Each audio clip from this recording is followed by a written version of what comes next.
At DGCM, one of the unexpected areas that we seem to be entering into and talking about and connecting with all the time is this world of archives, because as one generates materials, when one is creating, one is generating materials. And those materials are their own asset that's distinct from the copyright in the work. So we've had a few panels over the last year or so. How do you sell archives? How do you get yourself organized? And today we're going to turn to digital assets. Now, leading our session today is Doug Reside. He is the curator of the Billy Rose Theater Division of the New York State Library for the Performing Arts. So anyone that has been to that library, and I'm sure many of you have and have spent hours and hours, we owe a bit of gratitude to Doug for making our lives a little bit richer. He manages all the aspects of the division's collections and public services. He joined the public library in 2011, first as the digital curator for the performing arts, and in 2014 assumed his current position.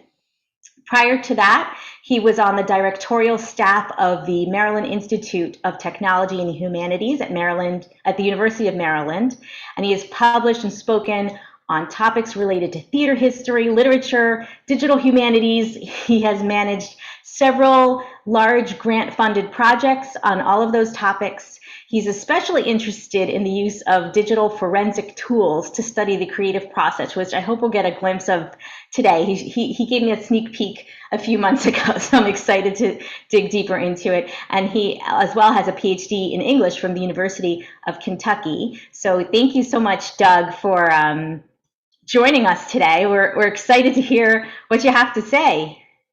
Yeah, thank you. So as you heard, I'm the curator of the theater division at New York Public Library for the Performing Arts. That's the library at Lincoln Center. We're sort of squished between the Metropolitan Opera and the Vivian Beaumont Theater.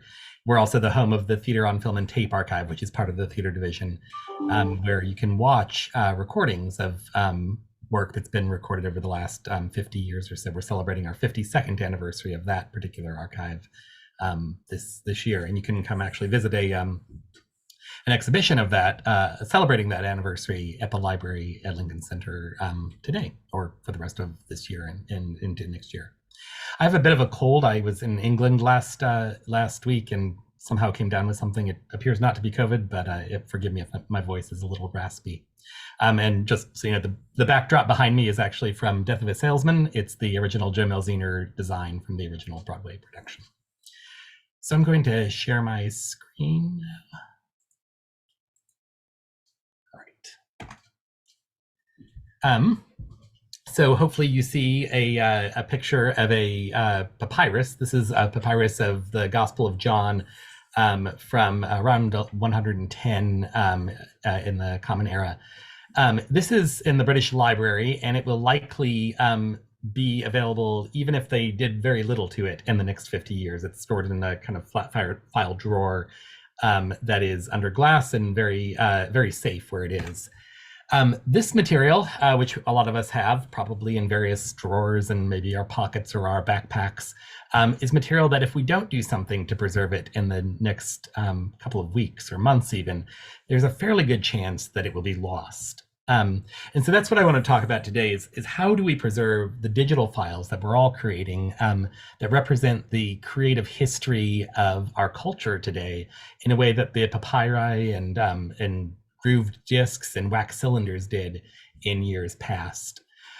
Before I get into how we preserve the work, I wanted to talk a little bit about why and what can be learned from digital files. Because in fact, a lot of times when I talk to groups, I often hear that in today's digital world, we lose the immediacy and the uniqueness of paper archives. Whenever I bring out, for instance, the Death of a Salesman design that you can see behind me, there's students and visitors are rightly impressed by it and love seeing this physical object. And then there's often a comment of, well, we lost all of that today now that we're working in the digital world. But in fact, digital artifacts have a kind of unique history that I think can tell us a lot about the creative process.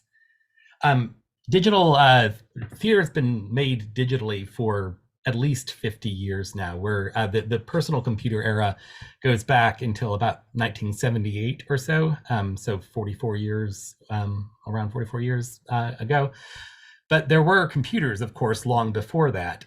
This is actually the first lighting design created to be maintained or to be run on a computer. Theron Musser, the lighting designer for the original production of A Chorus Line, designed using equipment that she had learned to use in the off-Broadway sphere and at the Public Theater.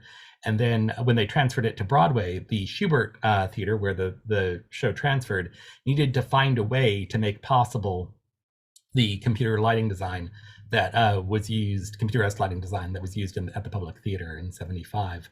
In the lower right-hand side of the corner of the screen, you can actually see a sketch for how the original production thought about possibly trying to tour the show, because Chorus Line, of course, like all big Broadway hits, the producers wanted to tour it around the country, but they couldn't count on there being computerized lighting equipment in the touring venues that they would go to. There's no evidence that this particular case was ever used, but I think it's kind of cool. It fits the complete lighting console into a costume wardrobe that could have just gone onto the trucks with the rest of the costumes. When I was at the University of Maryland in my first job out of graduate school, I worked a lot with the Library of Congress, which is another one of the great collecting institutions in the United States. I should say, by way of just kind of giving you a sense of where there are places that might collect your work. The major theater archives in the United States are probably Harvard University, the New York Public Library, the Library of Congress, the Ransom Center, and in certain cases, Emory University.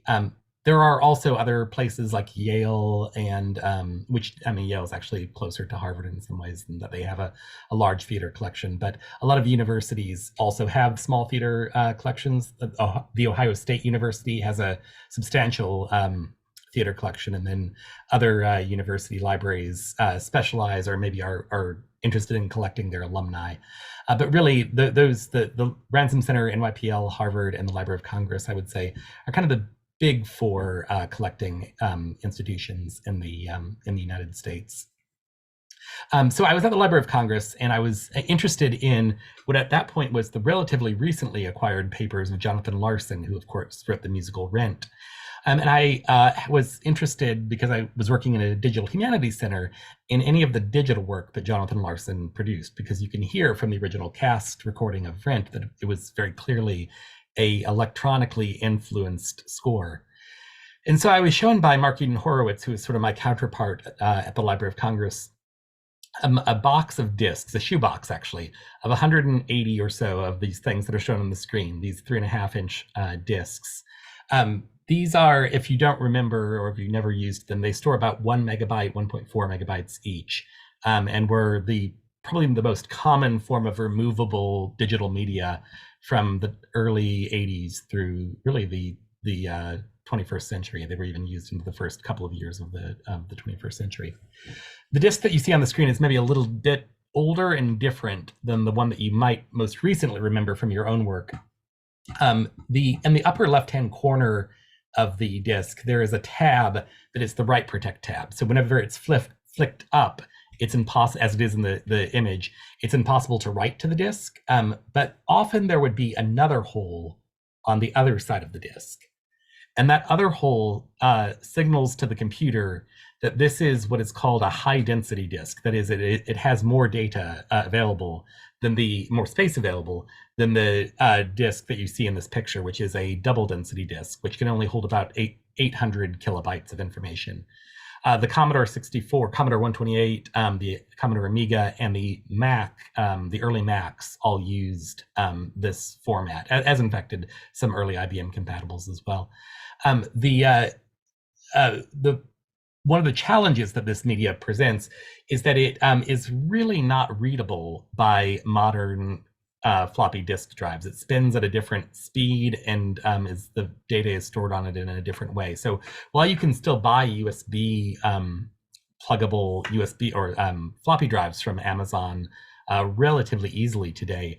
Getting a drive that can read this sort of disk is somewhat difficult. And in fact, it was even about 10 years ago, whenever I worked with the disks, I went through all the supply closets at the University of Maryland, and I found a Mac PowerBook Wall Street Edition G3 that had swappable drive bays. And so I was able to swap out from one side of the computer what they called the super disk drive, which read both high density and double density disks, and on the other side, a zip drive, which was another old format, but which you can get a USB reader for relatively easily. And so I was able to copy all of the data bit for bit from the Jonathan Larson's disks to zip drives, and then copy them to the Library of Congress's server. You learn a lot of information just from looking at even the directories of these disks. So you can see that this is one of his backups. It was backup number 41. Jonathan's computer was stolen. If you saw the movie Tick, Tick, Boom, very accurately, his little Mac is stuck over by the window near the fire escape. And that fire escape, the window was broken at one night, and the computer was stolen from that place. So Jonathan Larson backed things up fairly obsessively and would actually scatter his disks around with his friends to make sure that they were preserved. So here we see one of his backups, and we can see a year before he died, less than a year before he died, that he was working on Rent. You can also see, and this is a copy, but I used this screenshot intentionally to show the dangers of working with digital archives, that computers like to make modifications to anything that they're given. And so while most of the files on here are 1995, there are these two folders that the Mac that I was using to view this copy automatically introduced to this disk image, a trash folder and a desktop folder, which changes the nature of what you've got. And so as digital archivists, we use write blockers and other ways of trying to make sure that we don't inadvertently leave our fingerprints, our digital fingerprints, on the data that we get. So if you've got an old drive that you find, you may want to think about making a copy of the information on it before you start opening things, if you want to preserve the kind of history of when you created or when you last made use of those files. So I tried opening one of these files, and this is to make the point that this data is now copied to a modern computer. But when I tried opening one of Jonathan Larson's Rent files in a modern version of Microsoft Word, I got this scary warning where the Microsoft said this might be a virus and to back away from the computer slowly. But living dangerously, I said, go ahead and open it anyway. And I saw this, which was sort of disappointing. But not to be deterred, I decided that I would open it rather than in Microsoft Word in a text editor. In this case, I used a program called Text Wrangler that's now called BB Edit. For Windows machines, you can use a program called Notepad++ that just gives you any text that appears in the digital file. And when I did that, I got something much more promising. This is the scene Light My Candle from Rent, if you know the musical, where Roger and Mimi meet. You'll notice also, if you know the show, that the lyrics here are somewhat different than what you would remember from the cast recording. Roger here says, "That was my last match." Mimi says, "Wait, our eyes will adjust. Lucky the moon's out." Roger says, "It's not the moonlight. There's a Gap store 4 blocks away." In the current version of the show, of course, Roger says, "Maybe it's not the moon at all. I hear Spike Lee shooting down the street." But I was kind of interested in this, and I was about to present at a conference a couple of years ago.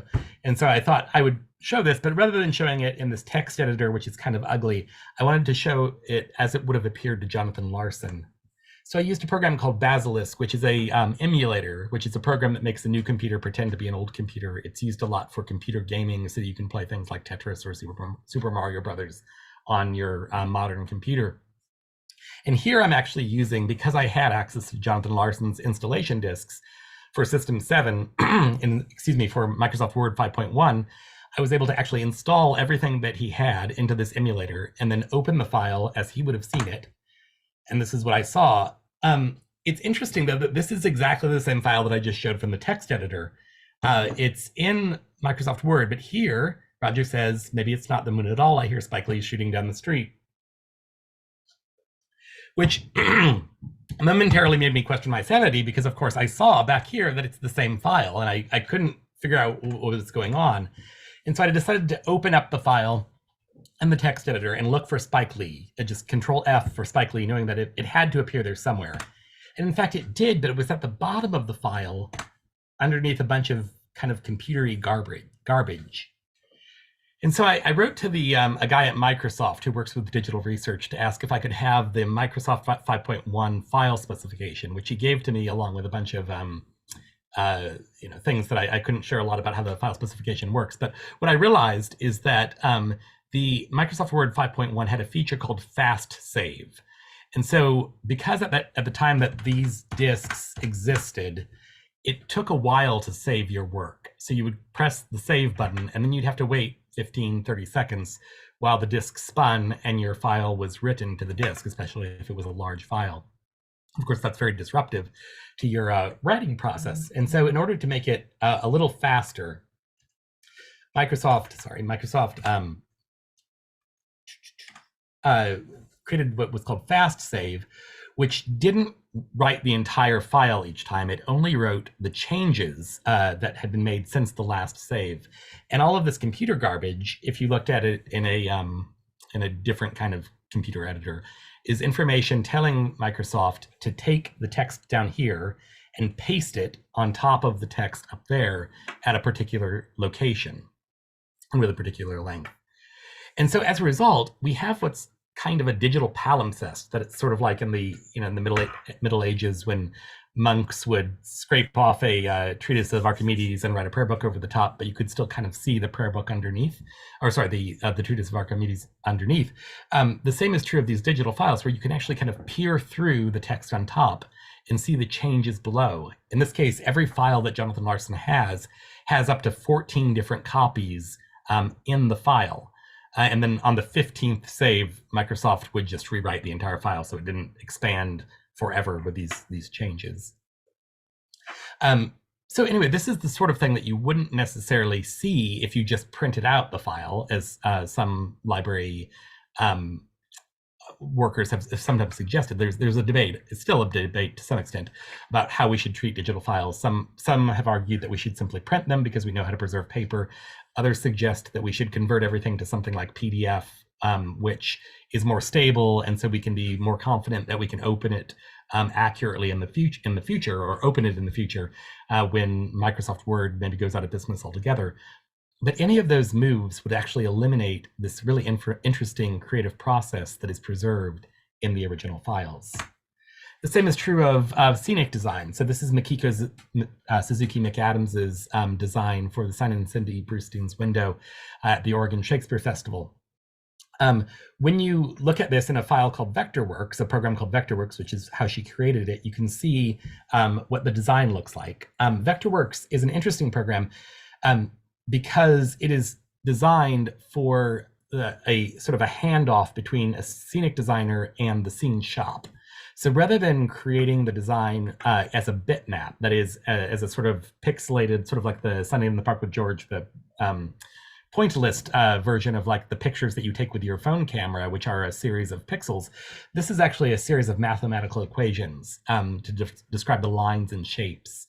And so as you zoom in, the math just fills in the dots because the equation tells you where the line is going. And so you can make it theoretically infinitely large so that a scene shop can print a really large blueprint and then work from that file. When I open this in a text editor, there's a couple of exceptions to the vector thing. There's this logo for the Oregon Shakespeare Festival, which is also a bitmap. And then the insignia for the United Scenic Artists Union. Both of those are actually point list bitmap things. So when I open it in a text editor, so sorry, what was the program you named to read floppies on Word? I'll get back to that, I think, because that question is more complicated. So when I open this in, and this may be the answer to your question, when I open this in Text Wrangler or BB Edit or Notepad++, I'm able to see the data here. These are the actual equations for the lines. So this is from point 222 point something to 423 point something, and it's a line that's describing the line that forms some part of Makiko's design. Also, when I find in the file where the logo for the Union insignia is, I discovered that it was created with CorelDRAW 10 by a guy named Carl A. Baldasso, who I've actually corresponded with since then in my current job, at about 4 o'clock in the afternoon in 2002.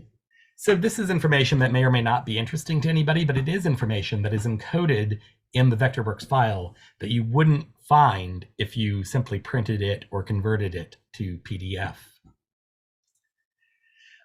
This is Michael Friedman, who gave us his, or whose family gave us his papers after he died. This is his finale score for his production of, or his score for Love's Labor's Lost at the Public Theater just several years before he died.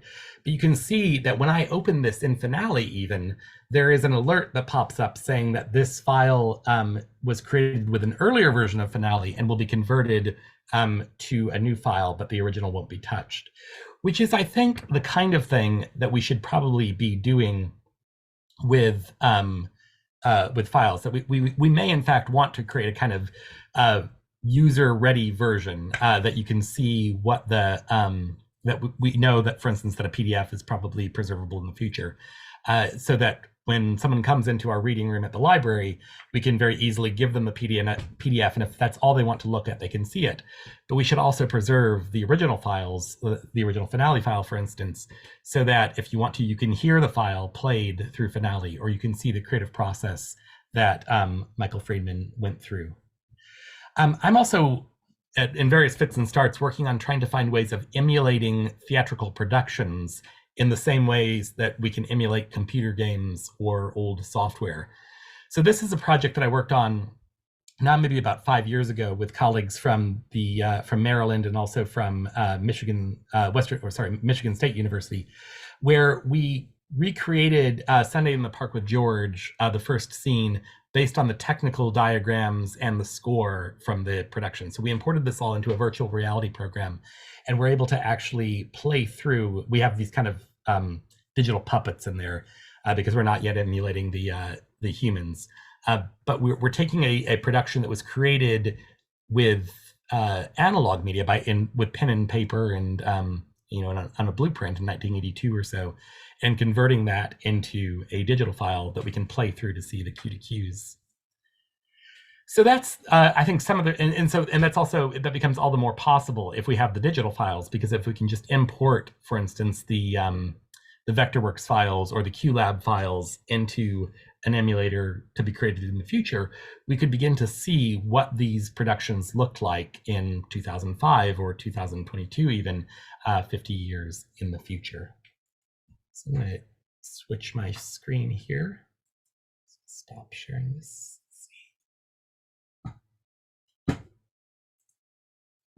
So part of what I've been asked to talk about today is, how do we preserve the files? What should we be doing to make sure that these files can come to a library or an archive just as the paper files can? And this is a live debate. This is a computer, as I said, personal computers have only been around for about 44 years, and the internet, as something that everybody's using, is really only maybe 20 to 30 years old. And so we're still, as a culture, trying to figure out, and as an industry, a library industry, trying to figure out what are the best ways of preserving digital files. So there's just a couple of pieces of advice I guess I can give. One is to work with a library even while you're still alive and working and actively creating. At the library, one of my first acquisitions as theater curator was the papers of two major writers, probably part of your membership, Michael Corey and Michael John McCusa, both of whom are still actively working, as you know. But it was important to me to make sure that we could preserve their work up to the point that I did the acquisition, at least, because I knew that both of them would have digital files that if we didn't bring them into an archival context now, there was a pretty good chance we wouldn't be able to access them anytime by the time that they came to us in the future. In a sort of sad way, we're fortunate as a library that we got access to Jonathan Larson's papers as quickly as we did, because the sad circumstances of his death meant that the period between creation and acquisition was relatively short. The same is true of Michael Friedman and Liz Swados at the library where I work, where we are able to preserve their files now before things become too obsolete. So I would advise that you do begin to think about, once you've got a kind of a significant body of work, to think about talking to to me or to one of my colleagues at the other institutions around the country about where you might want to put your material, and talk to the curator there or the archivist there about how best to preserve the digital files. Um, the other thing I would say is that the cloud is a really interesting tool. So Google Drive, iCloud, Dropbox, all of those tools are great because they make sure that as you move from computer to computer, you don't lose access to files that were on a media format that maybe a new computer doesn't support anymore. I think we've all discovered as we get a new CD, maybe as a demo or something, that at the Broadway flea market, that we don't maybe have an easy access to a CD player or possibly even a DVD player anymore. So the cloud sort of provides us a place to store things that is where the media format becomes less important. The only problem is that material then is not physically accessible to anyone if you suddenly become unavailable for whatever reason. And so making sure that you do have a plan for who has access to your cloud accounts and describing to them what you want to have done with that material. Because if the material is in a cloud account and we have the password and permission to access it, it is possible for us to do that work to bring it in. But I'm sure there will be cases in the future where a cloud account is no longer accessible and where information and creative work is lost, and that sort of legacy of that artist will no longer be available because we just can't get at the physical media in the same way that we could in the case of Jonathan Larson. The other thing that I would say is you may on occasion want to try to make local copies of your work. So this is the sort of opposite version of the cloud. There is a program, so for instance, your emails, let me just share my screen again. If you're in an account like Gmail, are stored, of course, on the cloud, but you can actually get access to it. So if you don't know about this program, this service that Google offers called Google Takeout, you can get to it just by going to takeout.google.com. They provide you access tools to download everything in your Google universe, including your email. So every year or so, I try to download all of my emails to a local file that I then just store on a memory stick or a hard drive. Not that I really expect to ever have to need access to it, but there are cases where people's Gmail accounts have been shut down for mistaken reasons, that Google may think that for whatever reason you've violated one of their terms of service, even though you may not have. And it's really difficult to get your account restored if that happens. And also, it's just in terms of estate planning, it does mean that there's at least another copy of your material that is stored on a physical device that you own. There's a kind of principle that we have in the digital archival world called lots of copies keep stuff safe, or locks. And it's a silly idea, but it's very true that the more that you, just like Jonathan Larson would spread his backup copies of his floppy disks around with his friends, it's the more copies that you have in more diverse locations, the better chance you have of being able to preserve it in the future.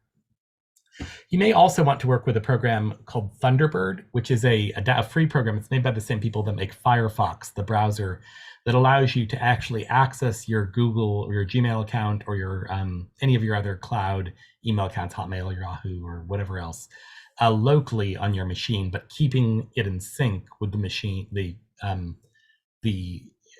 server that you work with. iMail does this to a certain extent, but if you're not in the if you don't use Apple Mail or whatever they call it these days, Thunderbird is another really good way to try to keep local copies of your content, of your email at least. You may also want to think about trying to do the same thing. Facebook and other Instagram accounts like that do also have ways of getting at your content. It's harder. Google does a really good job of providing access to the content that you've created, but it is probably worth thinking through from time to time.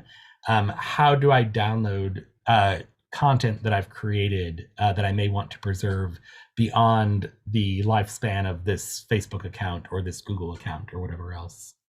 And again, I think any archivist at a library would be willing and interested to talk to you about how to preserve that material.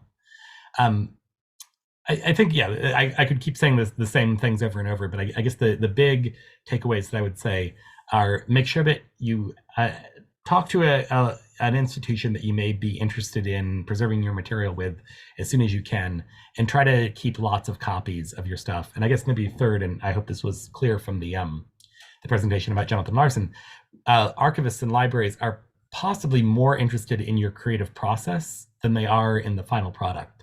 The final product is something that we can buy from publishers and record producers, but your creative process is uniquely your own content, and that's the thing that researchers are interested in looking at, both academic and in the industry. We have at the Library of Congress, or sorry, the New York Public Library, I would say about half of our researchers are in the industry and are working on creative projects, and the other half are academics or scholars or graduate students or even undergrads or high school students in some cases, who want to see how the work was created and to learn from the work of others. So with that, I think I'd love to hear any questions and speak to you a little bit more. I did get one question in the chat to me. In terms of saving drafts, how does one really go about that? Like, they're understanding that sort of the metadata, I guess, is saved within the file. Is that enough to just kind of overwrite, or is it that every month, every so often, you just create a new draft? I mean, and how often would you do it? How would you know, sort of when and where to save a copy? Yeah, I mean, it's really up to you to find milestone drafts, I would say, if you want to create a new copy. And it also depends on the software that you're working with. So Google, for instance, does a really good job of tracking changes, as does most versions of Microsoft Word now. But you may still want to, just as Microsoft Word 5.1 restarted every 15 saves or so with a new copy, you might want to save a new copy of your work and sort of document what that moment was. So what I've seen a lot of in some of the work of others that we've received in our collection is that there will be a draft that's, so when people are going through rehearsals, they may save a different copy each day of rehearsals, because that's a time when there's a lot of different changes happening. And then they'll save, first signature production or first Broadway production, that kind of thing. So when you think there's a milestone that a lot of important decisions have been, where a lot of important decisions have been made, it's probably a good idea to maybe save a different copy there and retitle the file accordingly. Got it. And then I guess in terms of, so yes, there's the scripts that, the drafts, but then emails is another digital sort of asset that you have to maintain. Are there other things that folks should be aware of? Because I guess an archive is so much more, like you're saying, than just the script. It could be the conversations or letters that were written.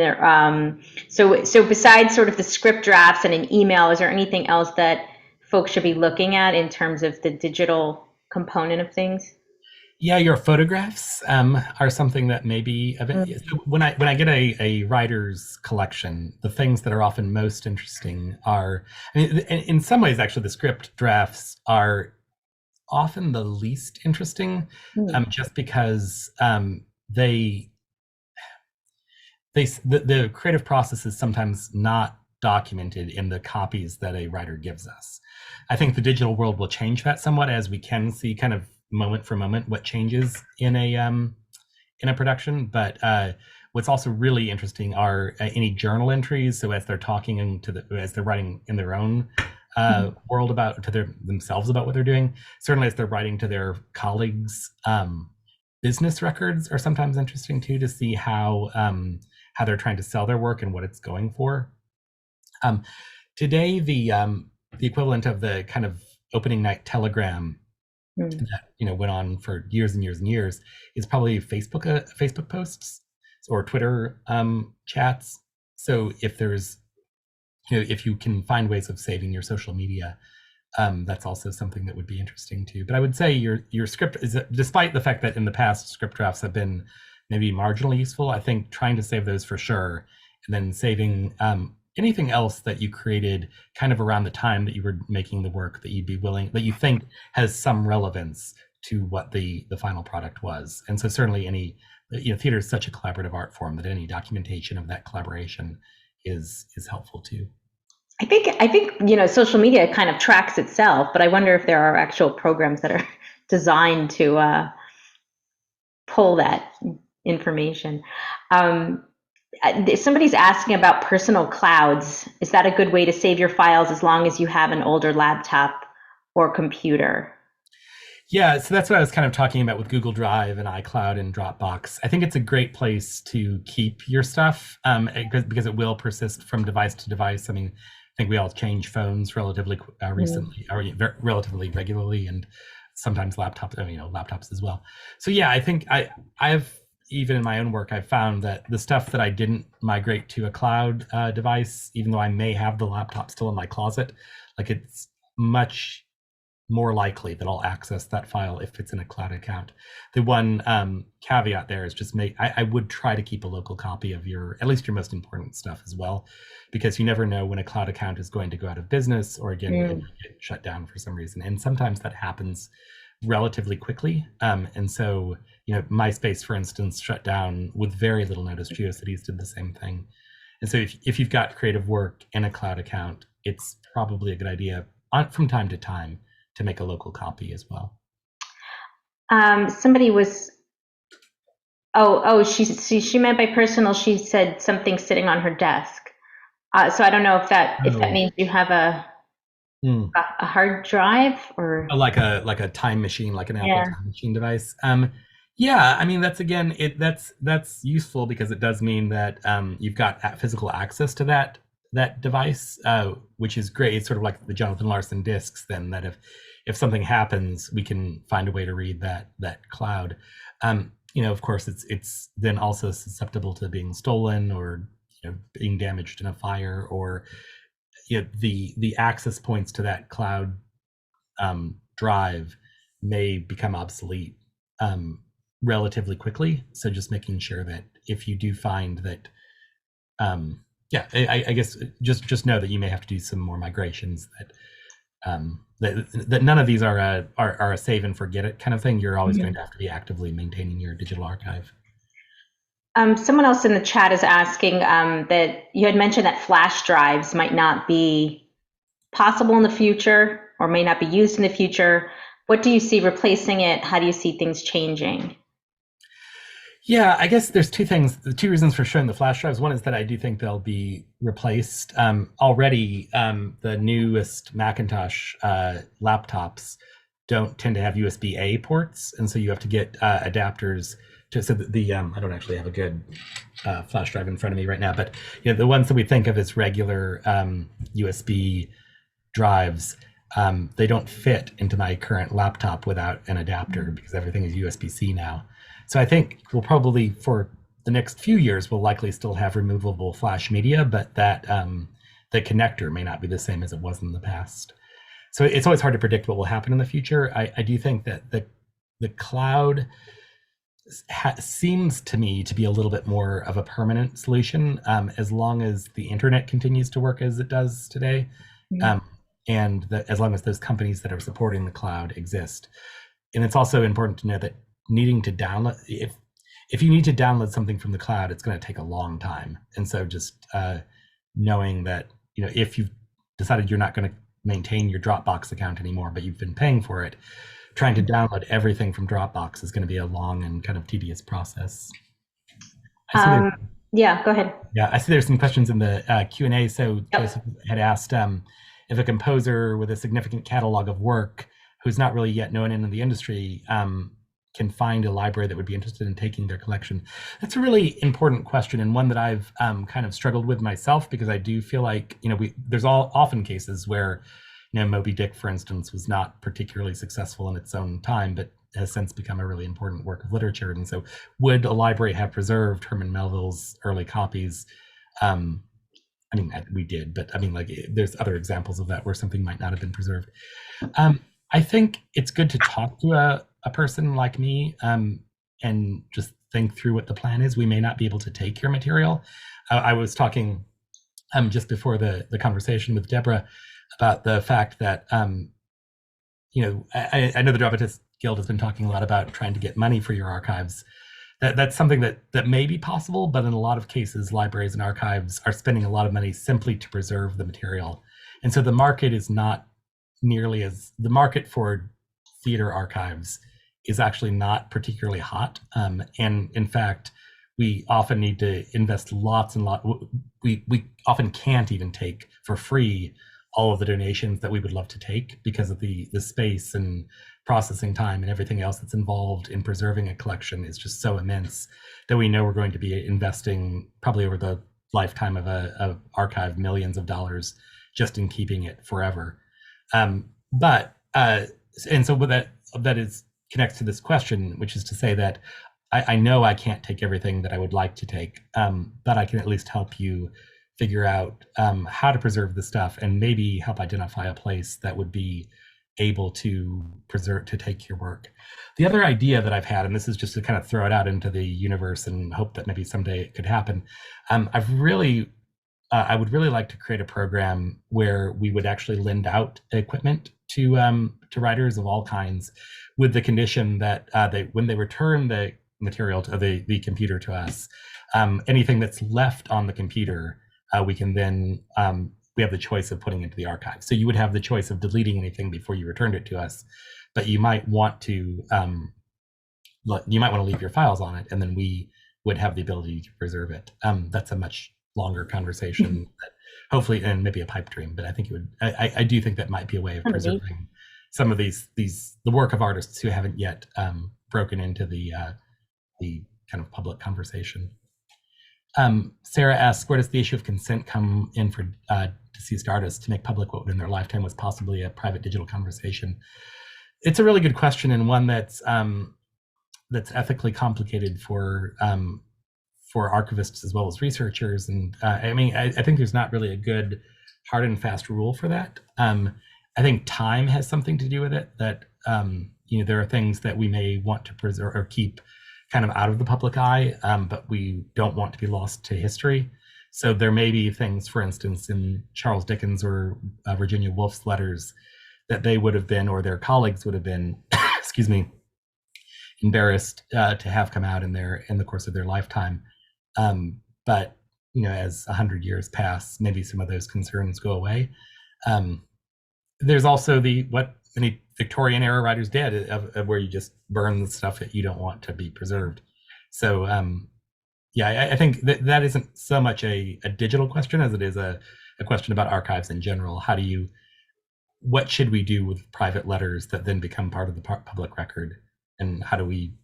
And I don't think there's a one size fits all answer for that.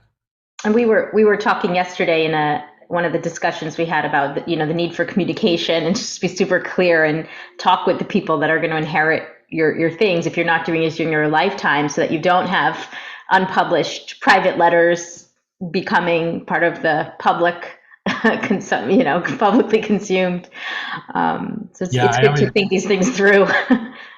Yeah, it's kind of, I have, on the one hand, I really have enjoyed the Sondheim Letters Instagram account, but I also think about the fact that when he was alive, that was the one thing that we could never show in exhibitions, letters, because he was always he felt that those were private correspondences, and he didn't want us showing those without his permission and that of the person that he was writing to. So it's a complicated. Now it's on social media. There's one more question in the chat. Somebody's asking about rough recording sessions and storyboards and the changes. Like, are those also things that should be archived or kept? Yeah, absolutely. Those are exactly the kinds of things that are super interesting. And also because the storyboards, for instance, often are visually interesting. They are great for exhibition. So as a curator, I'm also thinking not just about how will this be useful to a researcher in a reading room, but would this look interesting in an exhibition of the person's work? How about write it just with pen and paper? Of course, you can do that. The problem is then that you're always susceptible. Sondheim almost lost all of his work in a house fire about 20 years ago. So the pencil and paper, I guess, does have a certain physical immediacy to it and materiality that we know how to preserve, but it also is at risk for all the other things that we know that have destroyed archives, moth and rust destroy and fires and thieves come in and steal. Right. And somebody else is asking, okay, they have the other problem. They've lost their digital files. They still have the paper. So should they be spending the money and the time to scan everything? Is that a safer outlet? Oh, And I guess, another question added on to that is, do they both have the same value to you? If you have a paper copy versus the digital copy, or is it equally valued, or? they're equally valued, yeah, for Oh, sure. okay. And it really depends on what the thing is. In this particular case, I would probably not simply if the reason that you would scan it is for an archive, I would not recommend doing that, because we probably would not necessarily take your digital scans, because a lot of libraries only want to preserve one copy of something and then make their own digitized versions, because we have better equipment typically than the average person does for digitization. That's maybe painting with too broad a brush. There's always exceptions to that, but I don't think, given the fact that you say it's a very large catalog, and given the context of this meeting, assuming that the reason that you're thinking of scanning it is for giving it to a library, I probably wouldn't make that effort right now. But talk to me about it specifically if you're interested. I will say that the Library for the Performing Arts, like all of my colleagues right now, we're all struggling to get out of a backlog of things that were offered to us during the pandemic. And also, I think even before the pandemic, a lot of libraries were beginning to fill up the physical storage places that they had available. So at the Library for the Performing Arts, we share with Harvard and Columbia and Princeton a series of warehouses in New Jersey that we all use, but those warehouses are getting filled up, and or very close to being filled up, and because of the cost of lumber and labor the increases of those costs during the pandemic, we haven't yet built the new units that were planned. We're in the process of doing that, but all that means is that I'm only presently allowed a very small allotment of space. I'll also, a lot of what I do and my staff does is help try to identify possible locations for collections that we can't take. So we don't usually, unless it's someone offering their playbills, which there really isn't a good home for anymore, unless you want to give them to, like, the Laura, the Applause Shop. There's there's an eBay store where you can sell them, but no major archive is taking playbills anymore. But aside from that, we almost never say, no, we don't want them, please go away, or whatever. But like, we always say we'll try to find a home that might be able to take your material.